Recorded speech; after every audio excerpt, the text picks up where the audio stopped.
The Snow Queen, Part 1. Little Kay and Gerda were the best of friends. They lived next door to one another in two houses so close that from their bedroom windows they could almost join hands. Between their bedroom windows was a tiny roof garden full of roses, where Gerda and Kay would play together all summer long. In the winter, they huddled up in Gerda's warm kitchen and listened to her grandmother's stories. One evening, she told them about the Snow Queen. On a winter's night, she breathes frost on the windows, she said. The children had seen frost on the windows, and so they knew the Snow Queen must be real. If the Snow Queen had her way, she'd turn everything to ice, including your heart, Grandmother warned. Just let her try, said Kay bravely, shivering at the thought. Don't worry, Grandmother reassured him. She can't conquer your heart unless you let her. That night, when Kay went home, the first snow of winter began to fall.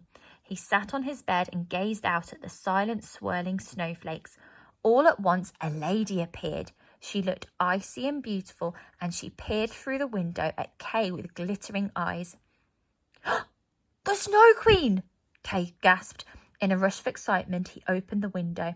The Snow Queen reached out with one long finger and stroked his cheek. An icy chill ran down little Kay's spine.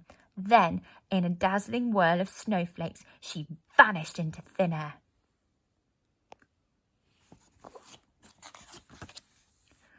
Kay never told Gerda that he had seen the Snow Queen. In fact, after a while, he began to wonder whether it had just been a dream. The winter passed and he gradually forgot all about it. Summer came and the roses bloomed, and he and Gerda played together in their little roof garden. But Kay wasn't the boy he used to be.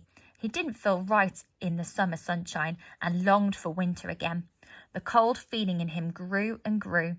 One day, when they were watering the roses together, Kay cried out in pain. My eye! He wailed, clasping his hands over his eye. And, my chest! Oh, it hurts! Poor Kay, what's wrong? Asked Gerda anxiously. She looked into his eye and at his chest, but couldn't see anything there. In truth, when Kay had opened the window to see the Snow Queen, a tiny fragment of ice from her breath had become stuck in his eye, and another had become stuck in his heart. Gradually, their power had grown and grown.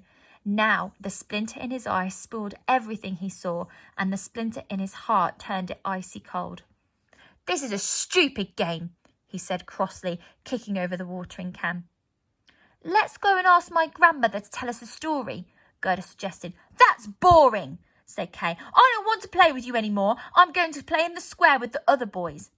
Gerda was so upset she couldn't think what to say. She just stood and watched Kay leave. This wasn't the boy she knew.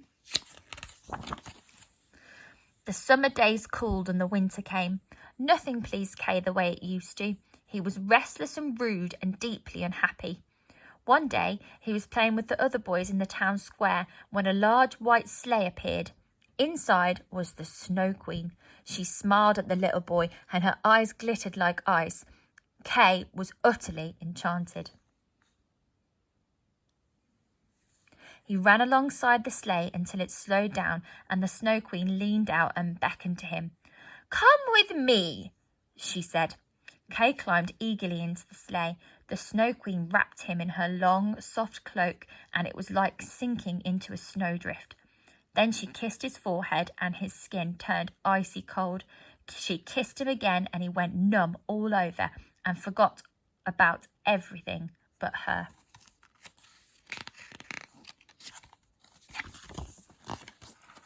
The sleigh drove out of town in a whirl of snowflakes.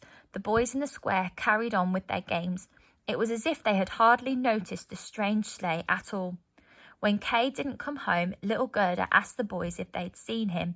They shrugged their shoulders and couldn't remember. Oh dear, said Gerda. He often played with his sleigh on the frozen river. I hope he didn't fall into the water and drown.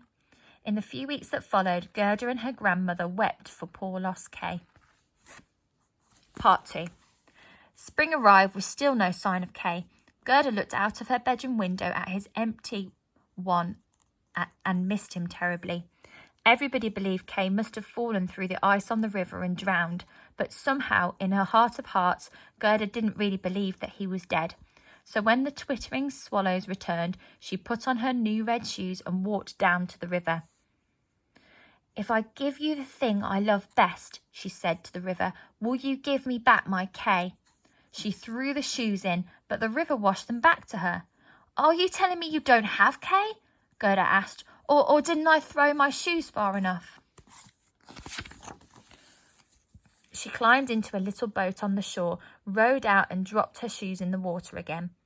All at once, the river took the boat and swept it downstream. "Are you taking me to Kay?" asked Gerda. The river didn't answer.